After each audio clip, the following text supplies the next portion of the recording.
పరిశుద్ధ బైబిల్ గ్రంథములో నుండి మన ధ్యానము నిమిత్తమై యెహోషువ గ్రంథము 5వ అధ్యాయము 13, 14, 15 వచనాలను ఈ సమయంలో మనం చదువుకుందాం. యెహోషువ యెరికో ప్రాంతమున ఉన్నప్పుడు అతడు కన్నులెత్తి చూడగా దూసిన కత్తి చేత పట్టుకుని ఉన్న ఒకడు అతని ఎదుట నిలిచియుండెను. యెహోషువ అతని యొద్దకు వెళ్ళి, నీవు మా పక్షముగా ఉన్నవాడవా, మా విరోధుల పక్షముగా నున్నవాడవా అని అడుగగా అతడు, కాదు, యెహోవా సేనాధిపతిగా నేను వచ్చియున్నానెను. యెహోషువ నేల మట్టుకు సాగిలపడి నమస్కారము చేసి, నా ఏలినవాడు తన దాసునికి సెలవిచ్చినదేమని అడిగెను. అందుకు యెహోవా సేనాధిపతి, నీవు నిలిచియున్న ఈ స్థలము పరిశుద్ధమైనది, నీ రక్షలను తీసివేయమని యెహోషువతో చెప్పగా యెహోషువ అలాగు చేసెను. Praise God. మోషే మరణము తర్వాత ఇశ్రాయేలు ప్రజలందరినీ కూడా అరణ్యములో నుండి కనాను దేశానికి వారిని తీసుకొని వెళ్తూ ఉన్నారు. మోషే నాయకత్వంలోనేమో ఐగుప్తు నుండి కనానుకు ప్రయాణమయ్యారు. కానీ మార్గమధ్యంలోనే మోషే గారు చనిపోవడం జరిగింది. ఆ కారణాన్ని బట్టి యెహోషువ గారు ఆ నాయకత్వ బాధ్యతలు తీసుకొని వారిని కనాను దేశమునకు నడిపించడం జరుగుతూ ఉంది. మోషే ఎంత గొప్ప దైవజనుడయ్యా అంటే, మోషే లాంటి ప్రవక్త అంతకు ముందు కానీ ఆ తర్వాత కానీ ఎవడు ఉండడు అనేటువంటి విషయాన్ని మోషేను బట్టి దేవుడే సాక్ష్యం ఇచ్చుచూ ఉన్నాడు. ప్రజలను నడిపించినటువంటి గొప్ప నాయకుడు, ప్రవక్తగా మోషే గారు మనకు కనబడుచూ ఉన్నారు. ప్రభునందు ఆత్మీయులరా, అతడు జీవించినటువంటి 120 సంవత్సరాల కాలంలో 40 సంవత్సరాలు మారు తల్లి దగ్గర అతడు పెరిగాడు. ఐగుప్తు దేశంలో రాజభవనంలో పెరిగాడు. మిగతా 40 సంవత్సరాలు ఒక ఐగుప్తుని కొట్టి చంపిన తర్వాత మిద్యాన్ అరణ్యానికి పారిపోయి అక్కడ అరణ్యములో గొర్రెలు కాసుకున్నాడు. ఇక మిగతా 40 సంవత్సరాలు మరలా దేవుని యొక్క స్వరాన్ని విని అతడు తిరిగి వచ్చి కనాను దేశమునకు తీసుకుని వెళ్ళడానికి అతడు ఐగుప్తునకు వచ్చి ఇశ్రాయేలు ప్రజలను బయటకు విడిపించి తీసుకుని వెళ్తూ ఉన్నాడు. అయితే పాలు తేనెలు ప్రవహించేటువంటి దేశానికి మిమ్మల్ని నడిపించదును అని దేవుడు వాగ్దానం చేశారు. ఇక్కడ నుండి బయలుదేరినటువంటి వారిలో సుమారుగా 6 లక్షల కాల్బలము అన్నారు. 6 లక్షల కాల్బలం అంటే యుద్ధం చేయగలిగినటువంటి యవనస్తులే 6 లక్షల మందికి పైగా ఉన్నారు. మరి వృద్ధులు కానీ, లేకపోతే స్త్రీలు కానివ్వండి, పిల్లలు కానివ్వండి, నడిప్రాయం కలిగిన వారు కానివ్వండి, ఇలాంటి వారన్నీ కూడా మనం లెక్కలు వేసుకుంటే 20 నుండి ఒక 30 లక్షల మంది ఇశ్రాయేలు ప్రజలు ఐగుప్తు నుండి బయలుదేరి కనానుకు వారు వెళ్తూ ఉన్నారు. ఇన్ని లక్షల మందికి నాయకుడిగా మోషే గారు మనకు కనబడుచు ఉన్నారు. ఒక వ్యక్తికి లేకపోతే ఒక 10 మందికి నాయకత్వం వహించడం అంటే అది సామాన్యమైనటువంటి బాధ్యత కాదండి.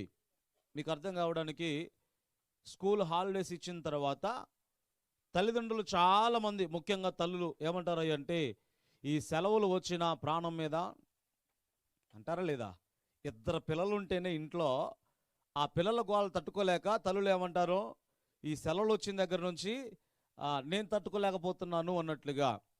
మరి 2 పిల్లలతోనే ఇంట్లో తల్లి తట్టుకోలేకపోతే, మరి ఇప్పుడు మోషే గారి ముందు ఉన్నది వీరు కూడా సామాన్యులు కాదండి. ప్రతిదానికి గుణిగేవారు, ప్రతిదానికి తిరుగుబాటు చేసేవారు. అలాంటి భయంకరమైన మనుషులు మోషే ఎదురుగుండా ఉన్నారు. అయినప్పటికీ మోషే దేవుని ద్వారా ఒక సాక్ష్యాన్ని సంపాదించుకోగలిగాడు. అదేమిటంటే, మోషే నా సంఘములో, నా సమాజములో, నా ఇల్లంతటిలో కూడా అతడు నమ్మకమైన వాడు అన్నాడు. అంత మాత్రమే కాదు, మిక్కిలి సాత్వికుడు. ఎవరైనా మిక్కిలి సాత్వికుడు అంటేనే అసలు కోపం రాదని, ఇక మిక్కిలి సాత్వికుడు అంటే అస్సలు కోపం రాదు. అసలు మోషే గారు ఐగుప్తు నుంచి పారిపోయింది ఎందుకు పారిపోయాడో? కోపంతో ఒక ఐగుప్తుని కొట్టి చంపబట్టే కదా. ఇప్పుడు దేవుడు ఏమి నేర్పించాడయ్యా? నా సేవ చేయడానికి, నా ప్రజలను నడిపించడానికి ఆ కోపం కాదు కావలసింది అని చెప్పి, ఈ అరణ్యములో దేవుడు ఏం చేశాడంటే 40 సంవత్సరాలు గొర్రెలు కాసేటువంటి సమయంలో కొంచెం ఓపిక నేర్పించాడు. గొర్రెలు కాయాలంటే కాస్త ఓపిక కావాలి కదా. కొన్ని మాట విన్నావు, కొన్ని అటు ఇటు వెళ్తూ ఉంటాయి. ఇక గ్రామం నుంచి వెళ్ళేటప్పుడు అయితే వారి పరిస్థితి చూడొచ్చు కదా. మొక్కల పక్కన ఉన్నప్పుడు ఆ మొక్క తిని ఈ మొక్క తిని, ఆ ఇంటి యజమానుడు అరవడం, ఈ ఇంటి యజమానుడు ఎటు చూస్తున్నావయ్యా, మేకలు తింటున్నాయి, గొర్రెలు తింటున్నాయి అని వాళ్ళు తిట్టినా వీళ్ళు తిట్టినా మౌనంగా భరించుకుంటూ వెళ్ళిపోతూ ఉంటారు. గొర్రెలు సరిగా మాట విన్నావు కాబట్టి 40 సంవత్సరాల అరణ్యంలో గొర్రెలు కాసేటువంటి సమయంలో మోషే గారికి దేవుడు ఏం చేశాడు అంటే తర్ఫీదునిచ్చాడు. ఓపిక అంటే ఏంటి, నెమ్మది అంటే ఏంటి, సాత్వికం అంటే ఏంటి, ఇవన్నీ నేర్పించిన తర్వాత అప్పుడు దేవుడు ఏం చేశాడంటే, అయ్యా ఇక ఐగుప్తు దేశానికి వెళ్ళు, నేను అనుకున్నట్లుగా నువ్వు తయారయ్యావు కాబట్టి అక్కడికి వెళ్ళమని ప్రభు చెప్పాడు. అప్పుడు ఏమన్నాడు తెలుసా? సారీ అయ్యా, అక్కడ నా మీద మర్డర్ కేసులు ఉన్నాయి, నేను ఐగుప్తు దేశానికి వెళ్ళంటే ఆ కేసులు అన్నీ కూడా కొట్టివేయబడ్డాయి, ఏం పర్వాలేదు వెళ్ళు అన్నాడు. ఇదంతా ఎందుకు జ్ఞాపకం చేస్తున్నాను అంటే, ఈ 120 సంవత్సరాల ముగింపు కాలంలో మనం గమనించినప్పుడు ఒకానొక సందర్భంలో జరిగినటువంటి విషయం, ఇశ్రాయేలు ప్రజలందరూ కూడా దాహముగొన్నారు. అలాంటి పరిస్థితుల్లో మోషే మాకు నీరు కావాలి అన్నప్పుడు చాలా సందర్భాల్లో సనిగారు, కానీ ఏ విషయాల్లో కూడా మోషే కోపగించుకోలేదు. చివరిలో ఈ విషయంలో కోపగించుకున్నాడు. ఏమన్నాడు తెలుసా? భ్రష్టులారా అని చెప్పి, ద్రోహులారా అని చెప్పి ఇశ్రాయేలు ప్రజలను దూషించినట్లుగా తన నోటి ఆ మాటతో పలుకుతూ ఉన్నాడు.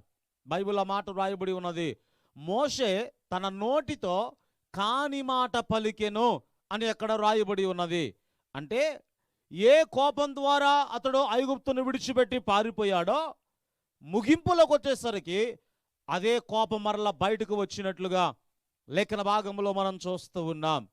ఆ తర్వాత బండతో మాట్లాడమని ప్రభు చెప్తే బండను ఒక్కసారి కాదు 2 మార్లు కొట్టాడు. ఆ బండ ఎవరో కాదు, ప్రభు అయినటువంటి యేసుక్రీస్తు అని అపోస్తుడైన పౌలు భక్తుడు కూడా తెలియజేస్తూ ఉన్నాడు.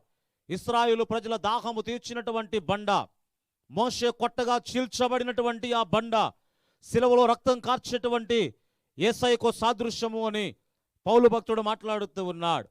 ఆల్రెడీ ఒకసారి సందర్భం జరిగింది. ఎప్పుడు జరిగింది ఆ సందర్భము? వాళ్ళు ఐగుప్తుల నుండి బయటకు రాగానే ఎర్ర సముద్రాన్ని దేవుడు 2 పాయలు చేసి అవతలకు వెళ్ళిన తర్వాత నీరు లేదు అనగానే ప్రభు ఏం చెప్పాడు? అయ్యా ఆ బండ దగ్గరికి వెళ్ళి ఆ బండను ఒకసారి నీవు కొట్టు అన్నాడు. బండను కొట్టాడు, నీళ్ళు వచ్చాయి, అందరి దాహం తీర్చబడింది. ఎప్పుడు జరిగింది అద్భుతము? ప్రారంభంలో. ఎప్పుడు జరిగింది చెప్పండి? ఏది? ఐగుప్తుల నుండి బయటకు వచ్చిన ప్రారంభంలోనే, ఎర్ర సముద్రం పాయలు చేసి అవతలకి వెళ్ళిన తర్వాత ప్రారంభంలోనే అద్భుతం జరిగింది. ఇప్పుడు మరలా ఈ ఎండింగ్లోకి ఎప్పుడైతే వచ్చారో, ఇక సమీపంలో ఉన్నారు కనాను దేశానికి, మరలా అదే అద్భుతం అక్కడ జరుగుతూ ఉంది. ఇశ్రాయేలు ప్రజలు దాహము కొన్నప్పుడు, మాకు నీరు కావాలని అడుగుచూ ఉన్నప్పుడు మోషే దేవునికి మొరపెట్టగా, అయ్యా నీవు వెళ్ళి ఆ బండతో మాట్లాడు అన్నాడు. ఏమన్నాడు? అంతకుముందు ఏమన్నాడు? 40 సంవత్సరాల ప్రారంభంలో అనుకుందాం, 40 సంవత్సరాల అరణ్యంలో స్టార్ట్ అయ్యారు కదా. ప్రారంభంలో ఏమన్నాడు? బండను కొట్టు అన్నాడు. ముగింపులో ఏమన్నాడు? దేవుడు కూడా అండి మన హృదయ ఆలోచన ఎరిగినవాడు. మోషే కోపంగా ఉన్నాడు, దేవునికి తెలుసు. మరి కోపంగా ఉన్నప్పుడు మాటలు ఉండవుగా దేవునికి స్తోత్రం. ఏముంటాయి చెప్పండి కదా. మోషే కోపంగా ఉన్నాడు. ఆ కోపంలోనే ప్రభు ఏం చెప్పాడు అంటే, మోషే నువ్వు వెళ్ళి బండతో మాట్లాడు అంటే, మోషే ఏం చేశాడు? ఇప్పుడు బండను 2 మార్లు కొట్టాడు. బండను 2 మార్లు కొట్టినప్పుడు నీళ్ళు వచ్చాయి. దానికి ముందు ఒక మాట చెప్పాడు, ద్రోహులారా మీ కొరకు మేము నీళ్లు తెప్పించాలా? ఏమన్నాడు? మీ కొరకు మేము నీళ్లు తెప్పించాలా అంటే దేవుని నామాన్ని కూడా మహిమపరచలేదు. ఏ దైవజనుడైనా, ఏ సువార్థికుడైనా, ఏ సంఘ కాపరైనా, ఏ విశ్వాసైనా కావచ్చు, అది ఎవరైనా సరే దేవుని మహిమను ఎవరు దొంగిలించినా దేవుడు ఏమాత్రమును కూడా ఆయన సహించడు. మోషే దేవుని మహిమను దొంగిలించాడు. అక్కడ స్పష్టంగా వ్రాయబడి ఉన్నది, మీరు నా నామాన్ని మహిమపరచలేదు, మిమ్మును మీరే మెప్పుపరుచుకున్నారు, కాని మాట మీరు పలికారు. నేను చెప్పినటువంటి మాటకు మీరు విధేయులు కాలేదు కాబట్టి దేవుడు ఏమన్నాడు తెలుసా? ఇదిగో మోషే, కొండ మీదకు రా, నీతో పనుంది అన్నాడు. నీళ్ళు వచ్చి అందరూ నీళ్లు తాగారు. కొండ మీదకి వెళ్ళాడు మోషే గారు. దేవుడు ఏమన్నాడు? దూరం నుంచి చూపిస్తున్నాడు. అదిగో అదిగో అదిగో ఇశ్రాయేలు ప్రజలు వెళ్ళేటువంటి ఆ దేశం, కనాను దేశము అదే అయ్యా, చూడయ్యా ఒక్కసారి అని చూపిస్తూ ఉంటే మోషే గారు ఏమన్నారు? అయ్యా, దూరం నుంచి చూడటం ఎందుకు? 4-5 రోజుల్లో ఎలాగో వెళ్ళిపోతాం కదా, ఇక్కడి నుంచి చూడటం ఎందుకయ్యా అంటే, ఎక్కడికి వెళ్ళేది? వాళ్ళు వెళ్తారు కానీ నీవు వెళ్ళవు అన్నాడు. అదేంటి ప్రభువా? ఇక్కడ వరకు ఇశ్రాయేలు ప్రజలు నడిపించానయ్యా, నేను వెళ్ళకపోతే ఎలాగో ప్రభువా అన్నట్లుగా మాట్లాడుతూ ఉంటే, నేనేం చేసావు? నీవు వెళ్ళి బండతో మాట్లాడు అంటే బండను 2 సార్లు నీవు కొట్టావు కదా. నీవు నా మాటను వినలేదు కాబట్టి కనాను దేశం నువ్వు చూచావు కదా, ఆ దేశంలో మాత్రము నీవు ప్రవేశించవు అని సూటిగా దేవుడు మాట్లాడుతూ ఉన్నాడు. ఈ మాట చదువుతూ ఉంటే ఎంత బాధ వస్తూ ఉంటుందయ్యా అంటే, మోషే గారు ఎంత గొప్ప దైవజనుడు అండి. ఏం తప్పు చేశాడు ఆయన? చిన్న లోపమే కదా.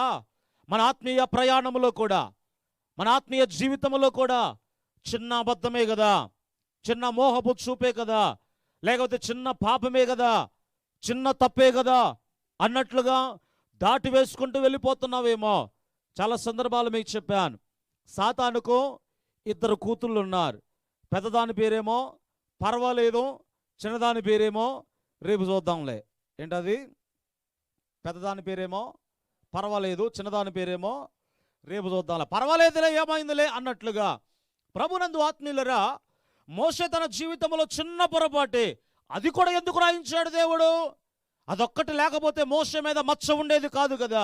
ఎందుకు రాయించాడు అంటే, యుగాంతమందున్న మనకు బుద్ధి కలగడానికి అవి వ్రాయబడును అని పరిశుద్ధ లేఖన భాగంలో మనం నేర్చుకుంటూ ఉన్నాం. దేవునికి స్తోత్రం చెప్పండి గట్టిగా. హల్లెలూయా. ఏంటి ఆ తప్పు? బండను కొడితేనే పెద్ద తప్పు అంటే, దేవుని దృష్టిలో ఒక ప్రణాళిక ఉంది. దేవునికి కొన్ని అంచనాలు ఉన్నాయి. బండ అనగా యేసుక్రీస్తు ఒక్కసారే కొట్టబడాలి, ఒక్కసారి శిలువ మరణం పొందాలి, ఒక్కసారి ఆయన చనిపోయి తిరిగి లేపబడాలి, రెండవసారి ఆయన శిలువ మరణమును పొందడు. మొదటిసారి కొట్టబడిన బండ ఎవరికి గుర్తు? అది యేసయ్యకు గుర్తుగా ఉన్నది. మోషే గారు మళ్ళీ రెండోసారి ఏం చేశాడు? ఆ బండను కొట్టాడు. దేవుని ప్రణాళిక తారుమారైపోయినట్లుగా మనం చూస్తూ ఉన్నాం. కనుక ప్రభునందు ఆత్మీయులరా, చిన్న పొరపాటే అనిపిస్తుంది కానీ అది దేవుని దృష్టిలో పెద్ద పొరపాటు, పెద్ద శిక్షను మోషే అనుభవిస్తూ ఉన్నాడు. యూట్యూబ్లో కూడా పెట్టాను, చిన్న పొరపాటుకు పెద్ద శిక్ష. మోషే గారు చేసింది చిన్న పొరపాటు అనిపిస్తుంది కానీ పెద్ద శిక్షను అతడు అనుభవిస్తూ ఉన్నాడు. సరే, మార్గ మధ్యంలో మోషే గారు చనిపోయారు. ఈయన గారు బ్రతికి ఉన్నప్పుడే ఒక యవనస్తుడు ఈయన చేతి కింద ఉండేవాడు సహదాసుడిగా. ఆయన పేరేమిటంటే హోషేయ. ఎవరు చెప్పండి? అందరు చెప్పాలి. ఏం పేరు? హోషేయ అనబడినటువంటి ఒక యవనస్తుడు ఉన్నాడు. ఆ యవనస్తుని పిలుచుకున్నాడు. పిలిచి ఆ యవనస్తుడికి మోషే గారు ఒక పేరు పెట్టుకున్నాడు. ఏం పేరు అంటే యెహోషువ అని పేరు పెట్టాడు. అంటే హోషేయకు ఏం కలిపాడు అంటే యెహో అనే మాట కలిపాడు. యెహో అంటే యెహోవాకు షార్ట్ కట్ పేరేమిటంటే యెహో అనబడినటువంటి నామము. యెహోషువ అనే పేరుకు అర్థం ఏమిటంటే యెహోవాయే నా రక్షణ అనేటువంటి అర్థం మనకు కనబడుచు ఉన్నది. ఒక పుస్తకం నువ్వు కొనుక్కున్నావు అనుకో, ఒక డైరీ ఏదైనా నువ్వు కొనుక్కున్నావు అనుకోండి, ఏం చేస్తారు మీరు? ఇది నాది అని చెప్పి దాని మీద పేరు రాసుకుంటారు. యెహోషువను కూడా, హోషే కూడా యవనస్తుడు వచ్చినప్పుడు వీడు నావాడు, నా వారసుడు, ఒక మాటలో చెప్పాలి అంటే నా వారసుడు అని చెప్పి మోషే గారు ఆ వ్యక్తికి ఏం పేరు పెట్టుకున్నాడు? యెహోషువ అనేటువంటి నామకరణం చేశాడండి. యెహోషువ స్వయంగా ఎవరికి గుర్తుగా ఉన్నాడు అంటే ప్రభు అయినటువంటి యేసుక్రీస్తు వారికి గుర్తుగా కనబడుతూ ఉన్నాడు. ఎందుకొరకు అలా చెప్పగలము అంటే మోషే గారి ద్వారా చట్టం వచ్చింది, మోషే ద్వారా ధర్మశాస్త్రం ఇవ్వబడింది, ధర్మశాస్త్రం ద్వారా ప్రజలు నడిపించబడ్డారు. మోషే చనిపోయిన తర్వాత యెహోషువ నాయకత్వంలో ప్రజలందరూ కూడా నడిపించబడుతూ ఉన్నారు. ధర్మశాస్త్ర కాలములో, మోషే కాలములో భయంకరమైన యుద్ధాలు జరిగాయి. కొన్ని సందర్భాల్లో ఇశ్రాయేలు ప్రజలు ఓడిపోయిన సందర్భాలు కూడా ఉన్నాయి. కానీ యెహోషువ నాయకత్వంలో ఒక్క అపజయము కూడా లేదు. అపజయము లేని నాయకుడు ఎవరయ్యా అంటే యెహోషువ. దేవునికి స్తోత్రం చెప్పండి గట్టిగా. హల్లెలూయా. కాకపోతే ఒక్కచోట దేవుని మాట వినకుండా ఒకడు దొంగతనం చేశాడు. అది ఆయన పొరపాటు కాదు, యెహోషువ గారి పొరపాటు కాదు. ఇశ్రాయేలులోనే ఒకడు దొంగతనం చేస్తే ఏది యెరికో పట్టణానికి సమీపంలో హాయి అనబడిన పట్టణం మీదకి వెళ్ళారు. ఆ పట్టణం ఎదుట నిలవలేక వారు పారిపోయి వచ్చారు. ఇదంతా ఎందుకు కొరకు జ్ఞాపకం చేస్తూ ఉన్నాను అంటే, ప్రజలందరూ కూడా మోషే గారు చనిపోయిన బాధలో ఉన్నారు, ఆ దుఃఖంలో ఉన్నారు. అలాంటి పరిస్థితుల్లో ఇశ్రాయేలు ప్రజలందరూ కూడా ముందుకు వెళ్తూ ఉంటే యెహోషువను దేవుడు బలపరుచుకొని ఆయనతో మాట్లాడుతూ ఉన్నాడు. నీవు నిబ్బరము కలిగి జాగ్రత్తపడి బహుధైర్యముగా ఉండి నా సేవకుడైన మోషే నీకు ఆజ్ఞాపించిన ధర్మశాస్త్రం అంతటి చొప్పున నీవు చేయవలెను. దేవునికి స్తోత్రం కలుగునుగాక. యెహోషువతో ప్రభు మాట్లాడుచూ ఉన్నాడు. మోషే నీకు ఏదైతే ఆజ్ఞాపించాడో దాని ప్రకారముగా నీవు నడుచుకోవాలి. నేను మోషేకు ఎలాగైతే తోడై నడిపించానో నీకు కూడా తోడై నేను నడిపిస్తానో, నిబ్బరమును కలిగి ధైర్యముగా ఉండము అని యెహోషువతో ప్రభు మాట్లాడుతూ ఉన్నాడు. మోషే జీవితం మనం గమనించినప్పుడు ఆయన కూడా సామాన్యుడు కాదని చెప్పాను కదా. కాకపోతే ఎలా ఉందో అంటే, అంతా ప్రభు చెప్పిన పనంతా అయిపోయిందండి, అంతా అయిపోయింది.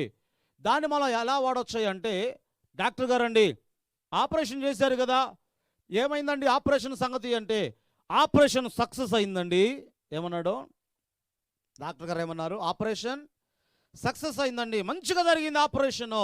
మరి పేషెంట్ ఎలా ఉన్నాడంటే, పేషెంట్ చచ్చిపోయాడు. ఏమైంది? ఆపరేషన్ సక్సెస్ అయింది, పేషెంట్ ఏమైపోయాడో? చచ్చిపోయాడు. మోషే పరిస్థితి అలాగే ఉన్నదండి. దేవుడు చెప్పినట్లుగా అన్నీ నెరవేర్చాడు, కానీ చివరిలో మోషే గారు మార్గ మధ్యంలోనే చనిపోవడం జరిగింది.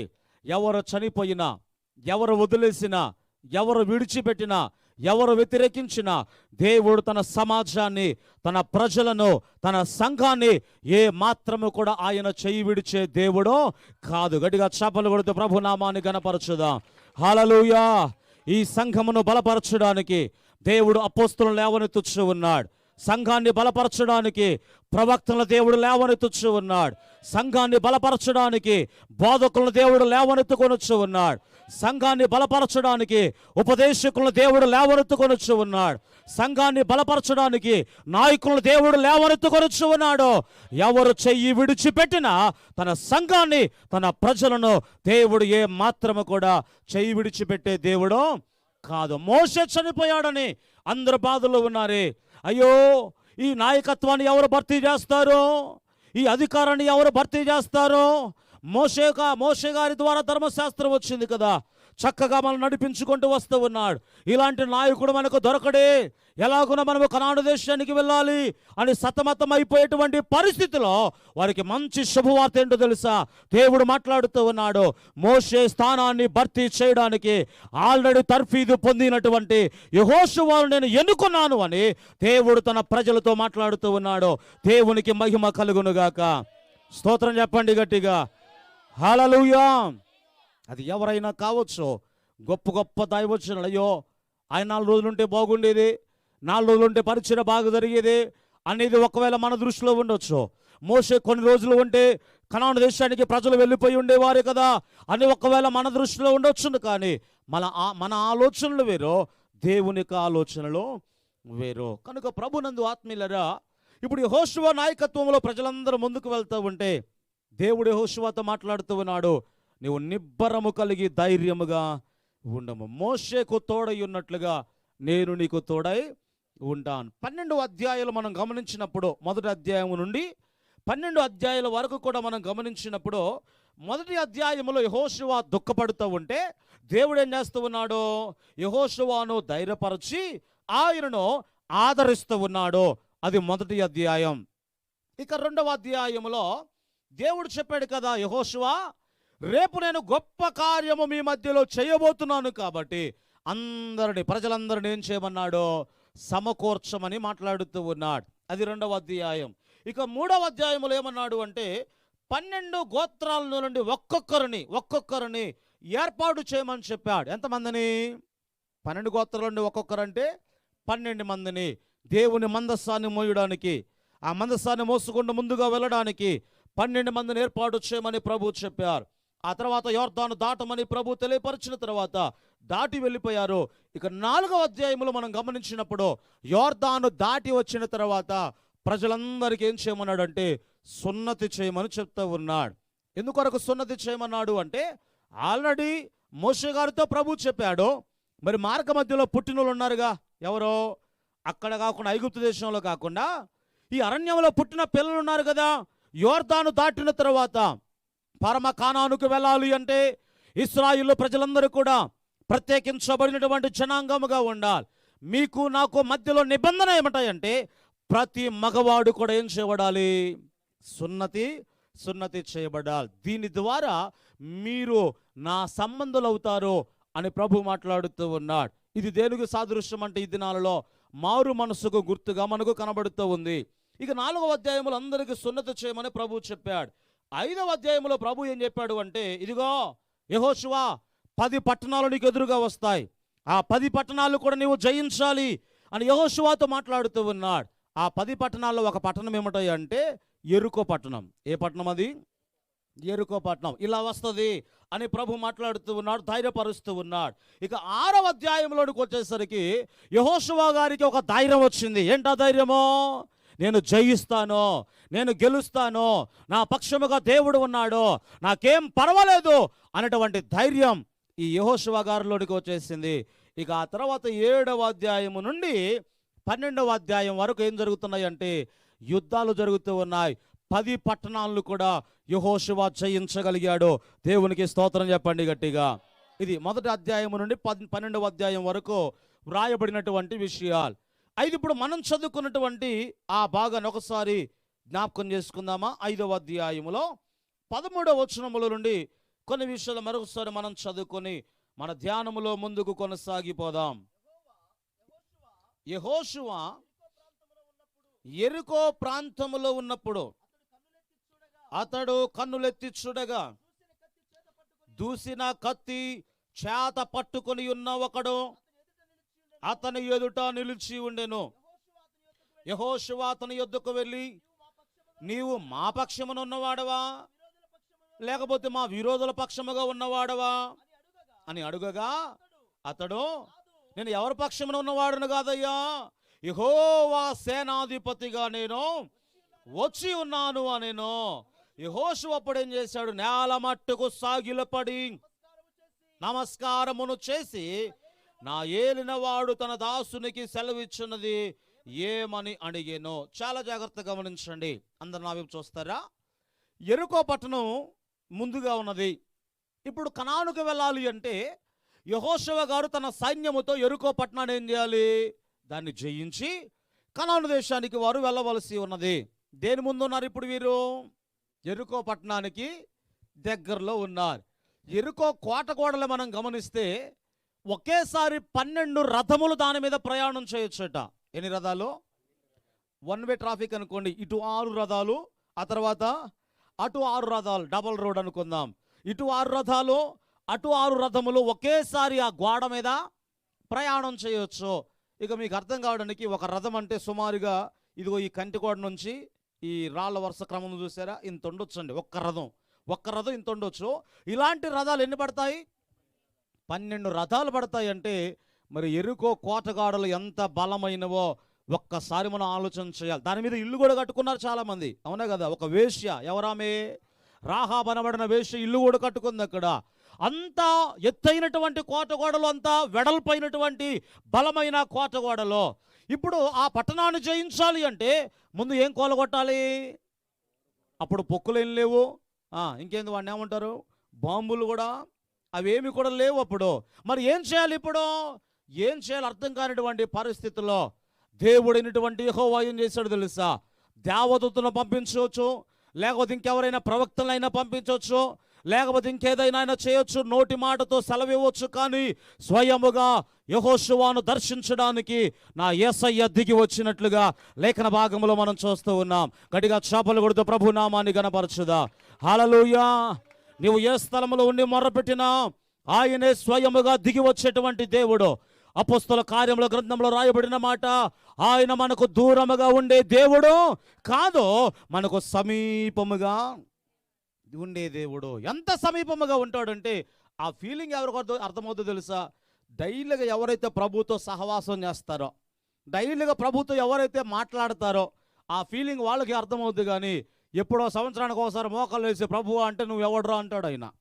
ఇప్పుడు ఉదాహరణకు మీకు అర్థం కావడానికి, రోజు ఫోన్ చేసేవాడు ఉన్నాడు అనుకోండి, ప్రతిరోజు కూడా ఆ నెంబర్ ఇందులో ఒకవేళ ఫీడ్ అయి ఉండకపోయినా ఆటోమేటిక్గా ఏం చేస్తారు, ఆ గొంతు. ఇంకా మీకు అర్థం కావడానికి, నేనున్నాను అనుకోండి, నా ఫోన్ స్విచ్ ఆఫ్ అయింది, ఎక్కడికో వెళ్ళాను, నేను వేరే వాళ్ళ నెంబర్తో వేరే వాళ్ళ మొబైల్ నుంచి ఇంటికి ఫోన్ చేశాను, పాస్టర్మ గారికి ఫోన్ చేశా.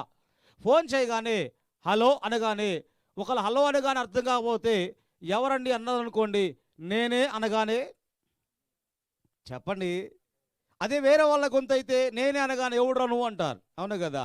అదే ఇప్పుడు నేను అనుకోండి హలో అనగానే ఆటోమేటిక్గా ఎందుకొరకు మీరు సమాధానం చెప్తేనే వదిలిపెడతా, లేకపోతే ఈరోజు ఆన్లైన్ ప్రేయర్ అవుద్ది. దేవునికి స్తోత్రం. భోజనాలు వేస్ట్ అయినా పర్వాలే. ఎక్కడున్నావు? హలో దగ్గర ఉన్నాం, రైట్. ఇప్పుడు ఎందుకొరకు నేను ఫోన్ చేయగానే గుర్తుపట్టగలిగింది? అది రోజు దగ్గరగా, దూరంగా కాదు, చాలా దగ్గరగా వినేటువంటి స్వరం. కాబట్టి నేను ఎంత దూరంలో ఉండి కేక వేసినా ఆ స్వరాన్ని గుర్తుపట్టగలరు. లేకపోతే ఫ్రెండ్స్ ఎవరైనా ఉన్నారనుకోండి, ఒకసారి మీకు చెప్పాను, చిత్తూరులోని బైబిల్ తరఫీదులో అక్కడ కొంతమంది స్నేహితులు ఉన్నారు. 10 సంవత్సరాల తర్వాత ఆమెకు నెంబర్ ఎలా దొరికిందంటే, చిత్తూరులో సంవత్సరానికి ఒకసారి ఆయన సభలు ఏర్పాటు చేసినప్పుడు ఆహ్వానిస్తూ ఉంటాడు, అక్కడికి వెళ్తూ ఉంటాను. ఆయన దగ్గర నెంబర్ తీసుకుందట ఒక సహోదరి, ప్రిస్కిల్లా అని చెప్పేసి. 10 సంవత్సరాల తర్వాత నాకు ఫోన్ చేస్తే, బ్రదర్ గుర్తుపట్టారా అంటే, ఎవరమ్మా? నేను గుర్తుపట్ల అన్నా.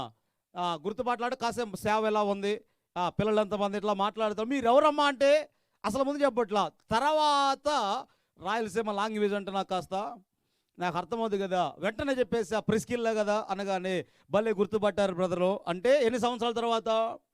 అదే రోజు మాట్లాడే స్వరం అయితే.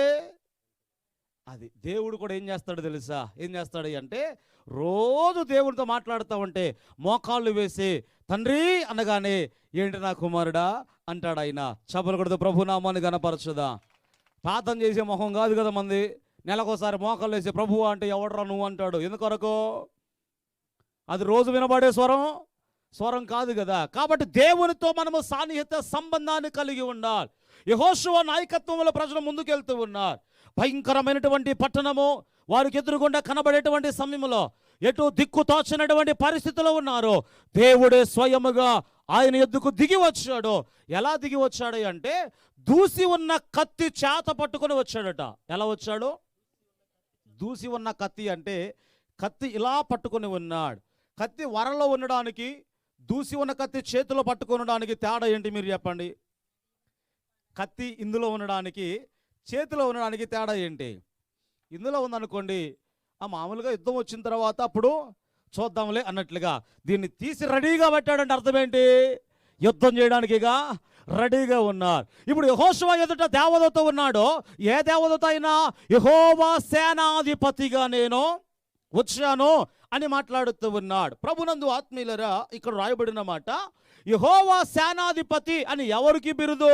యెహోవా దూత అని ఎవరికి బిరుదు అంటే, స్వయంగా ప్రభు అయినటువంటి యేసుక్రీస్తు వారే. అబ్రహామును దర్శించినది యేసుక్రీస్తు వారే. మోషేకు మండుచున్న పొదలో కనిపించింది ఎవరో?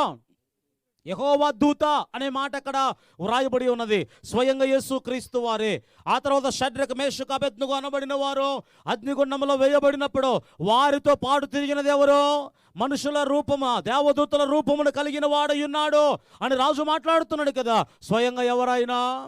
ప్రభు అయినటువంటి యేసుక్రీస్తు వారు, యెహోవా సేనాధిపతి. ఈయన వస్తేనండి, యెహోషువ గారు చూడగానే ఒక మనుషుడిగా వచ్చాడు కదా. చూడగానే ముందు ఏమడిగాడు? నువ్వు మావాడివా, యెరికో పట్టణానికి సంబంధించిన వాడివా? ఏమడిగాడు? నువ్వు మావాడివా లేకపోతే మా శత్రువులకు సంబంధించిన వాడవా అంటే, నేను అటో నీటోను కాదురా నాయన, మిమ్మల్ని కాపాడడానికి యెహోవా సేనాధిపతిగా నేను దిగి వచ్చాను అని యెహోషువతో ఈ సేనాధిపతి అంటే యేసుక్రీస్తు వారు మాట్లాడుతూ ఉన్నారు. వచ్చిన తర్వాత ఏమని చెప్తున్నాడు? నేను నీకు తోడై ఉంటాను. ఏమన్నాడు? నేను నీకు తోడై ఉంటాను, నువ్వు భయపడని అవసరం లేదు, నీకు తోడై ఉన్నాను అని మాట్లాడుతూ ఉన్నాడు. యేసయ్యకు ఇవ్వబడినటువంటి బిరుదుల్లో పేర్లలో ఆయన పేరు ఒకటి ఏమిటి అంటే ఇమ్మానుయేలు.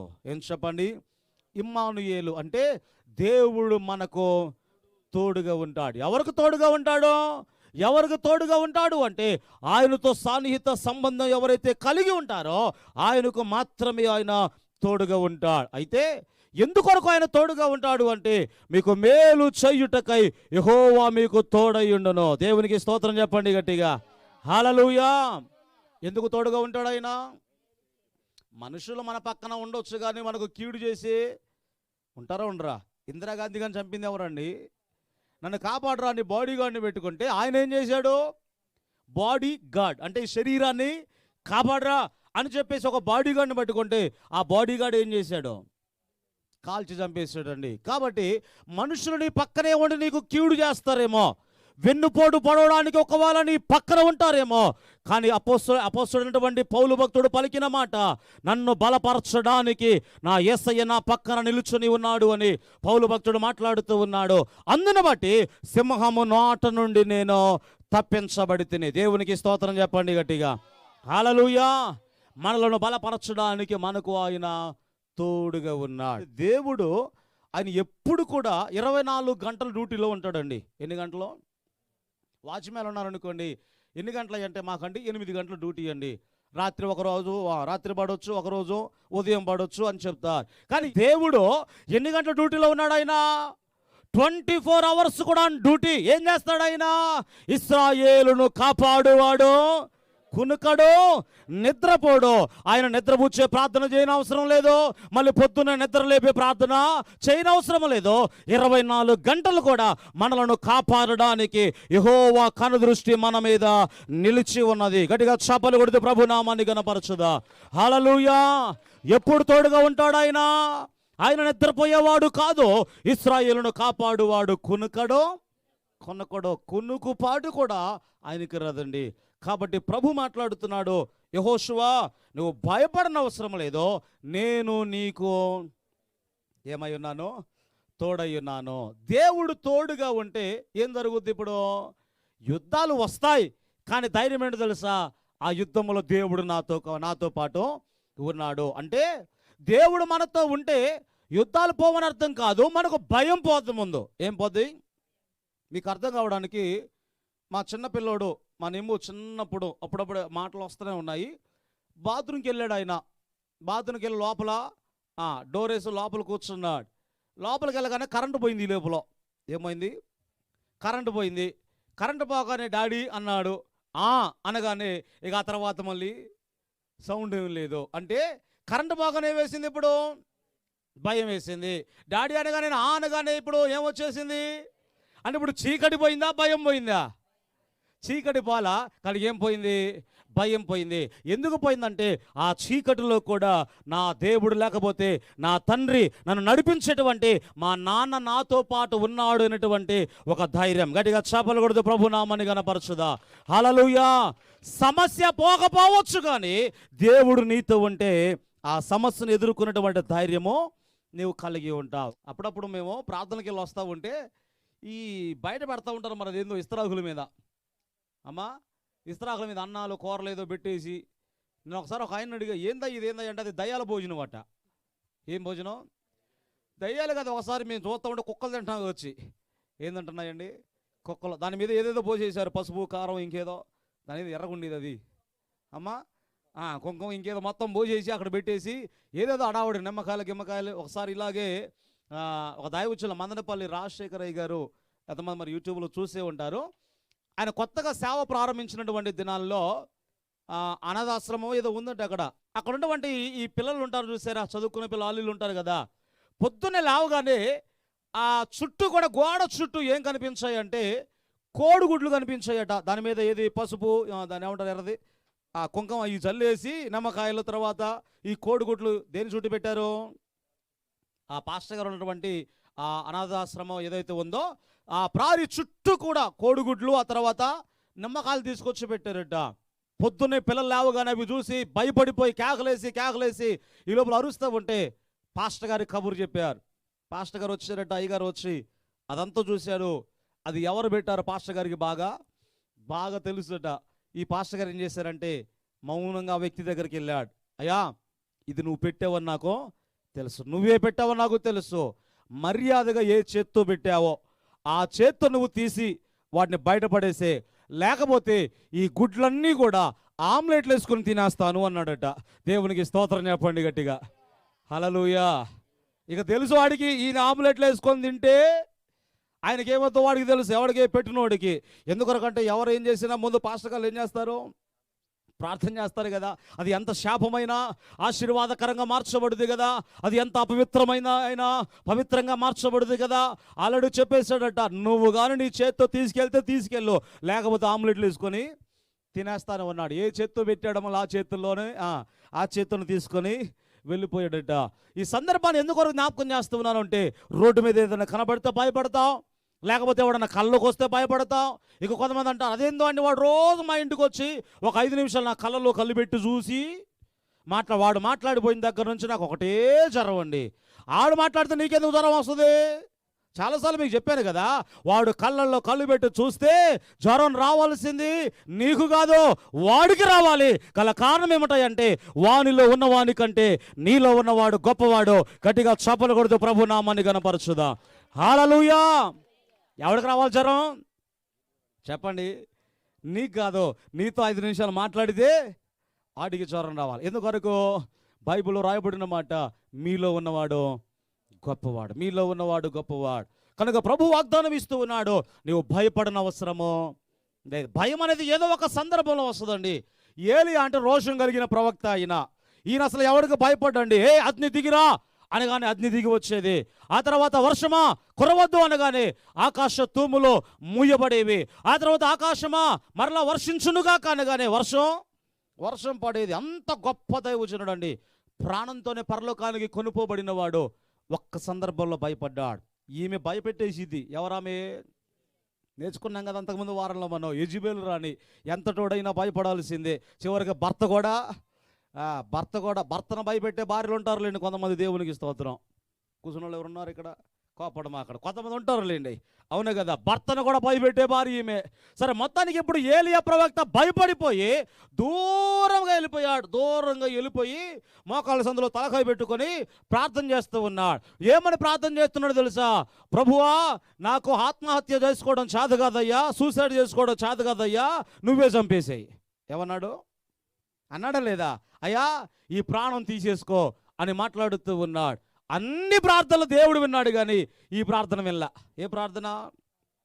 నా ప్రాణం తీసేసుకో ప్రభువా అని ప్రార్థన చేశాడు చూసారా? ఇది మాత్రం దేవుడు వెళ్ళలేదండి. ప్రభునందు ఆత్మీయులరా, ఏలియా ప్రవక్త ఒక విషయంలో భయపడ్డాడు.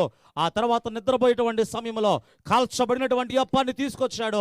ఏలియా, లే, ధైర్యం తెచ్చుకో, ఇదిగో మరలా శక్తికి మించినటువంటి ప్రయాణము నీ కొరకు ఉన్నది అని దేవుడు మాట్లాడుతూ ఉన్నాడు. మన దేవుడు ఎవరంటే బలహీనులను బలపరిచేటువంటి దేవుడు, రోగులను స్వస్థపరిచేటువంటి దేవుడు, కృంగిన వారిని లేవనెత్తేటువంటి దేవుడు, ఎవరైతే భయంతో ఉన్నారో వారిని ధైర్యపరిచేటువంటి దేవుడు. ఈ రాత్రి మనతో పాటు ఆయన ఉన్నాడు. నమ్మిన వారంతా గట్టిగా చప్పలు కొడుతూ ప్రభు నామాన్ని గణపరచుదాం. హల్లెలూయా. ఆయన పలికిన మాట, దూసి ఉన్న కత్తి చేత్తో పట్టుకొని, నువ్వు భయపడన అవసరం లేదు, నిన్ను కాపాడడానికి నేను వచ్చాను అని యెహోషువతో దేవుడు మాట్లాడుతూ ఉన్నాడు. రెండవదిగా మనం గమనించినప్పుడు ఎలా వచ్చాడు ఆయన? నేను యెహోవా సేనాధిపతిగా వచ్చాను అన్నాడు. ఎలా వచ్చాడు? అసలు ఇక్కడ సేనాధిపతి ఎవరు మీరు చెప్పండి? సేనాధిపతి ఎవరండి అక్కడ? యెహోషువ. ఎవరు? యెహోషువ. ఇశ్రాయేలు సైన్యానికి సేనాధిపతి ఎవరయ్యా అంటే యెహోషువ. కానీ ఇప్పుడు వచ్చిన ఏమన్నాడు? నేనయ్యా సేనాధిపతిని అని మాట్లాడుతూ ఉన్నాడు. అంటే యెహోషువ పేరుకు మాత్రమే సేనాధిపతిగా ఉన్నాడు, కానీ ఇప్పుడు యుద్ధం చేయించేది ఎవరో తెలుసా? యెహోవా సైన్యాధిపతిగా యేసుక్రీస్తు వారి మధ్యలోనికి దిగి వచ్చి ఉన్నారు. నేనే సేనాధిపతిని అని మాట్లాడుతూ ఉన్నాడు. నాయకత్వం వహించేవానికి 2 అవకాశాలు ఉంటాయండి. ఎన్ని? నాయకత్వం వహించేవానికి 2 అవకాశాలు ఉంటాయి. ఒకటి ఏమిటాయంటే, బాగా జరిగిందనుకోండి, చక్కగా జరిగితే ఏమొస్తాయి తెలుసా? దండలేస్తారండి. ఏమొస్తారు? దండలేస్తారు. సరిగా జరగలేదనుకోండి ఏమేస్తారు? బండలేస్తారు. ఏమొస్తారు? మంచిగా జరిగితే భలే చేశాడండి, అట్లా చేశాడండి అంటారు. సరిగా జరగకపోతే ఇంతలా రాళ్ళు అంటే మాటలు, సూటుపోటి మాటలు. నాయకత్వం వహించేవానికి ఈ 2 అవకాశాలు ఉంటాయి. ఇప్పుడు యెహోవా సేనాధిపతిగా ఎవరు వచ్చారో? దేవుడే వచ్చాడు. అక్కడ అర్థం ఏమిటాయంటే, నువ్వేం భయపడని అవసరం లేదయ్యా, నువ్వు పక్కనుండు, భారాన్ని నా మీద వేసేయ్, ఇకేం పర్వాలేదు అని దేవుడు సూటిగా మాట్లాడుతూ ఉన్నాడు. 5 నిమిషాలు ముగించేస్తానండి. పరిశుద్ధ బైబిల్ గ్రంథంలో మనం చదువుకుంటే మత్తయి శుభవార్త 11:23లో రాయబడిన మాట మనందరికీ తెలిసినటువంటి మాటే. ప్రయాసపడి భారమును మోసుకొనుచున్న సమస్త జనులారా నా యొద్దకు రండి, నేను మీకు విశ్రాంతిని కలుగజేసేదను. ప్రయాసపడి భారము మోసుకున్నటువంటి సమస్తమైన వాళ్ళరా ఎక్కడికి రమ్మన్నాడు అంటే, దీని అర్థం ఏంటి? మీ భారాన్ని నా మీద మనం వేస్తాం భారాన్ని. అయ్యా నా భారం అంతా నీ మీద వేసుకో అయ్యా, నేను ఎత్తున వేసుకో, కానీ నేను మాత్రం సినిమాకి వెళ్తానయ్యా, సినిమా చూసి వచ్చేస్తానయ్యా. లేకపోతే నా భారం అంతా నీ మీద పెడతాను, కానీ ఆదివారం మందిరానికి వెళ్ళనులే, కానీ ఎక్కడికి వెళ్తాను? ఇప్పుడు రైల్వే స్టేషన్కి వెళ్ళామనుకో, మన ఈ మధ్య మేము ఊరు వెళ్తే లగేజ్, పెద్ద లగేజ్ ఉంది, ఎర్ర డ్రెస్సులు వేసుకొని వచ్చారు. వాళ్ళు ఏమంటారు? రైల్వే స్టేషన్లో ఉంటారు కదా, అంతేనా? హమాలియా హమాలి అంటారట. ఏమండి మాకు 100 రూపాయలు ఇస్తే సూట్ కేసులన్నీ నేనే మోసుకొని, ఇప్పుడు ఉదాహరణకు సూట్ కేసులు ఆయన నెత్తి మీద పెట్టేసి మేము ఇంకో చోటకి వెళ్ళిపోతామా? ఏం చేస్తాం మేము ఇప్పుడు? ఆయన సూట్ కేసు మోసుకుంటూ వెళ్తా ఉంటే ఇటైనా పోతాడేమో అన్నట్లుగా అతని వెనకాలే ఏం చేయాలి? ఇప్పుడు మన భారాన్ని దేవుని మీద పెడితే ఇప్పుడు మనం ఏం చేయాలో మీరు చెప్పండి. ఏమండి? ఆయన వెనకాల, ఆయనను మనం ఏం చేయాలి చెప్పండి? వెంబడించాలి. ఎందుకొరకు అంటే, యేసును మనము ఎందుకొరకు వెంబడించాలి? మన భారాన్ని ఎవరు మోస్తున్నారు? ఆయన మోస్తున్నాడు కాబట్టి, మోసేది ఆయనే. నువ్వు మాత్రం ఏం చేయాలి? ఇప్పుడు దర్జాగా నడుచుకుంటూ ఆయన వెంబడి మనము వెళ్ళాలి. కొంతమంది వెళ్తూ ఉంటారు, కానీ భారం ఆయన మీద మోపిన ఇల్లు కూడా. చిన్న ఉదాహరణ మీకు జ్ఞాపకం చేస్తా. ఒక ఆయన ఇలాగే పెద్ద మూట ఒకటి ఉంది, ముసలాయన ఇలాగ పెట్టుకొని రిక్షా అలా వెళ్తూ ఉంటే రిక్షా ఆపాడట. రిక్షా ఆపగానే, అయ్యా కొంచెం అంత దూరం తీసుకెళ్తావా అని చెప్పేసి అడిగితే, సర్లే కూర్చోలే అన్నాడు. కూర్చోబెట్టగానే ఈ రిక్షా తొక్కుంటూ అలా, సరే చెవట గారిపోతున్నా కష్టపడుతున్నాడు తొక్కేవాడు. అలా ముందుకు వెళ్తూ ఉంటే వెనక్కి తిరిగి చూసాడట. చూడగానే ఈ రిక్షా మీద కూర్చున్న ముసలోడు ఏం చేశాడు తెలుసా? ఆ మూట ఎక్కడ పెట్టుకున్నాడు? నెత్తి మీద పెట్టుకున్నాడండి. నెత్తి మీద పెట్టుకోగానే అడిగాడు, అదేంద్ర నాయన మూట పక్కన పెట్టవచ్చు కదా అంటే, ఆడేమన్నాడు తెలుసా? అయ్యా నేనే బరువు ఉంటాను, మళ్ళీ నా మూట కూడా నీకు బరువు అయింది కదా అన్నాడట. అసలు వీళ్ళిద్దరు ఎక్కడున్నారు అంటే, ఇప్పుడు ఇద్దరు బరువు రిక్షా మీద పడుతుంది, పక్కన పెట్టినా కూడా. అది దేవుని యొద్దకు వచ్చిన తర్వాత కూడా భారములు భరించేవారు చాలా మంది ఉన్నారు. యెహోవా సేనాధిపతి వచ్చి ఏమన్నాడు తెలుసా? నీ భారాన్ని నేను మోస్తాను, యుద్ధం నేను చేస్తానని మాట్లాడుతూ ఉన్నాడు. ఇక చివరిగా మనం చదువుకుంటే అక్కడ రాయబడిన మాట, మరి నేనేం చేయాలయ్యా అంటే ఏమన్నాడు తెలుసా? ముందు నువ్వేం చేయాలంటే, నీ ఉన్న స్థలము పరిశుద్ధమైన స్థలము కాబట్టి నీ కాళ్ళకున్న చెప్పులు విడిచిపెట్టు. అసలు ఆ స్థలంలో ఎన్నిసార్లు తిరిగి ఉంటాడండి? ఎదురుగా ఉన్నటువంటి పట్టణమేమో అపవిత్రమైనటువంటి పట్టణం, అది పాపులు నివసించేటువంటి పట్టణం అది. కానీ దేవుడు వచ్చి ఏమంటున్నాడు? నీవు నిలుచున్నటువంటి స్థలము పరిశుద్ధమైన స్థలము అన్నాడు. దీని అర్థం ఏమిటంటే, దేవుడు ఎక్కడకు దిగి వస్తే అక్కడ అది పరిశుద్ధమైనటువంటి స్థలమే. చప్పట్లు కొడుతూ ప్రభు నామాన్ని గణపరచుదా. హల్లెలూయా. అన్యులు ఏం చేస్తారంటే, ఈ గుళ్ళోనో దేవుడు ఉంటాడు కాబట్టి ఇక్కడే అని చెప్పి అక్కడికి వెళ్తేనే భక్తి, అక్కడికి వెళ్తేనే చంపలు కొట్టుకోవడం, అక్కడికి వెళ్తేనే ముద్దులు పెట్టుకోవడం, అక్కడికి వెళ్తేనే చెప్పులు ఇడిచేసి, ఆ తర్వాత ఎన్నైనా మనం ఈ మధ్య మేము ఖమ్మంలో బయలుదేరి వెళ్తూ ఉంటాం. ఆయన సిగరెట్ తాక్కుండా వెళ్తూ ఉన్నాడు. గేట్ ఉంటుంది చూసారా ఖమ్మంలో? ఈ గేట్ దగ్గరలా మేము బండి ముందుకు వెళ్తూ ఉంటే గబగబా నడుచుకుంటే కట్టకన ఆగాడండి. ఎవరు లేరు. ఇదేంటబ్బా కట్టకన ఆగిపోయాడు. నేను బ్రేక్ వేసా. బ్రేక్ అయ్యగానే ఈ సిగరెట్ చేతిలో ఉంది, ఇలా తిరిగాడు, దీన్ని వెనక్కి పెట్టుకున్నాడు. సిగరెట్ 2 చెప్పులు ఇడిచాడు. ఇట్లా వంగుగానే అటు చూడగా నాటి ఏముంది అంటే గుడి ఉంది. సిగరెట్ ఎక్కడుంది అంటే దేవుడు కనపడకుండా ఏం చేశాడు? ఎందుకు? గుడి ముందుంది కాబట్టి దేవుడికి ఏం కనపడకూడదు? సిగరెట్ కనపడకూడదు. కానీ క్రైస్తవులు అలా కాదు కదా. దేవుడి గుడిలో మాత్రమే కాదు, ఆయన ఆలయం ఏమిటాయంటే ఏం చెప్పండి? ఎక్కడ? గుడిలో మాత్రమే కాదు, ఆయన గుడి ఇది. నువ్వు ఎక్కడికి వెళ్తున్నా కూడా ఇది పరిశుద్ధమైనటువంటి స్థలము. దేవుడు ఉంటే ఇది పరిశుద్ధమైనటువంటి స్థలమే. కాబట్టి జాగ్రత్తగా మనం గమనించినప్పుడు, ప్రభునందు ఆత్మీయులరా, మీరు ఒంటరితనంలో ఉన్నా, భర్త లేని సమయంలో అయినా, భార్య లేని సమయంలో అయినా, తల్లిదండ్రులు లేనటువంటి సమయంలో అయినా, నీవు ఒంటరిగా ఉన్నటువంటి సమయంలో అయినా, దేవుడు ఎక్కడున్నాడు చెప్పండి? అదే నీ హృదయములో ఉన్న దేవుడు ఉన్నటువంటి స్థలము అది పరిశుద్ధమైనటువంటి స్థలము. ఇక ఆల్రెడీ ప్రభు ఏమన్నాడు తెలుసా? యెహోషువ, నువ్వు భయపడని అవసరం లేదు, ఆ పట్టణాన్ని నేను నీకు అప్పగించబోతున్నాను అన్నాడా? అప్పగించుచున్నాను అన్నాడు. ఏమన్నాడు? అప్పగించుచున్నాను. ఆల్రెడీ జయం నీదే అన్నాడు. మరి మీరేం చేయాలి? ఇంటికి వెళ్ళి దుప్పటి తండ్రి బట్టి పడుకోవాలి. ఏం చేయాలి? అంతేనా? ఏం చేయాలి? ఏం చేయొద్దయ్యా. ఆ పట్టణము చుట్టూ 7 రోజులు రోజుకొకసారి తిరగండి, 7వ మారు 7 సార్లు తిరగండి. అంటే నువ్వు చేయగలిగింది నువ్వు చేయాలి, నువ్వు చేయలేని దానిని ఎవరు చేస్తారు? ఇప్పుడు లాజరు చనిపోయాడండి, 4 రోజులైంది, సమాధి చేయబడ్డాడు, రాయి బొర్లించారు. ఆ రోజుల్లో వాళ్ళు ఏం చేస్తారంటే చనిపోతే తెల్లని కట్టు ఏం చేస్తారు? ఆ శవానికి చుట్టూ లోపల పడుకోబెడతారండి. ఇప్పుడు లాజరు 4 రోజులైంది చనిపోయాడు, లోపల ఉన్నాడు. యేసుక్రీస్తు వారు వచ్చారు, లాజరు బయటికి రా అనగానే బయటకు వచ్చాడు కదా. దానికి ముందు ఒక మాట చెప్పాడు. ఏమన్నాడు? రబాయ్, ఆ రాతిని తొలగించండి అన్నాడండి. ఏమన్నాడు? మరణం నుంచి లాజరు లేపే యేసయ్యకు రాయి ఒక లెక్క మీరు చెప్పండి. చెప్పరే? రాయి ఒక లెక్క, రాయి దొరలబడును కాకుండా వెళ్ళిపోద్ది కదా. అంటే అది మీరు చేయగలరు, మనుషులు చేయగలరు, కాబట్టి రాయిని దొర్లించండి అన్నాడు. మనుషులు చేయగలిగింది మనుషులు చేయాలి. లాజరును మరణము నుండి వారు లేపలేరు, కాబట్టి వారు చేయలేని దానిని ఎవరు చేశారో? నా యేసయ్య చేశాడు. గట్టిగా చేపలు కొడుతూ ప్రభు నామాన్ని గణపరచుదా. బయటకు వచ్చిన తర్వాత మళ్ళీ ఏమన్నాడు? అతనికి ఉన్న కట్లు మీరు విప్పండి. కాబట్టి ప్రభు ఏమన్నాడు? యెహోషువ, ఆల్రెడీ మీకు జయాన్ని ఇచ్చానయ్యా, ఏం పర్వాలేదు, కాకపోతే మీరేం చేయాలి? ఆ పట్టణము చుట్టూ మీరు తిరగండి అని మాట్లాడుతూ ఉన్నాడు. ఈ రాత్రికాల సమయంలో కూడా ఆత్మలు ఎక్కువగా పెరగాలి, సంఘం అభివృద్ధి పరచబడాలి, దేవుని రాజ్యం కట్టబడాలి అని నువ్వు ప్రార్థన చేస్తున్నావు, మంచిదే. ఎప్పుడు ప్రార్థన చేయాలి? ఒక వాక్యం ఎవరికైనా చెప్పి, 2 మాటలు ఎవరికైనా చెప్పి, అయ్యా నన్ను విత్తనాన్ని విత్తానయ్యా, అది ఫలించాలి అని ప్రార్థన చేయాలి. అసలు విత్తనమే విత్తకుండా సంఘం అభివృద్ధి పరచబడాలి అంటే, ఫలించాలి అంటే ఫలం ఎలా వస్తుందండి? అర్థమవుతుందా మీకు? ముందు విత్తనాన్ని నీవు విత్తాలి. 2 మాటలు ప్రభువుకు చెప్పండి, నీ సాక్ష్యాన్ని చెప్పండి. ఆ తర్వాత గదిలోనికి వెళ్ళి ప్రార్థన చేయండి. అయ్యా, వారికి మాటలు చెప్పానయ్యా, వారి హృదయంలో ఫలించాలయ్యా, వారి హృదయంలో కార్యం చేయండి అయ్యా అని అప్పుడు ప్రార్థన చేయాలి. నువ్వు చేయగలిగింది నువ్వు చేస్తే, నువ్వు చేయలేని దానిని ఎవరు చేస్తారో? నా యేసయ్య చేస్తాడు. ఈ రాత్రి సమయంలో యెహోషువకు తోడైనటువంటి దేవుడు మనకు కూడా ఆయన తోడై ఉన్నాడు. దేవుని కృప మనందరికీ కూడా తోడై నడిపించును గాక.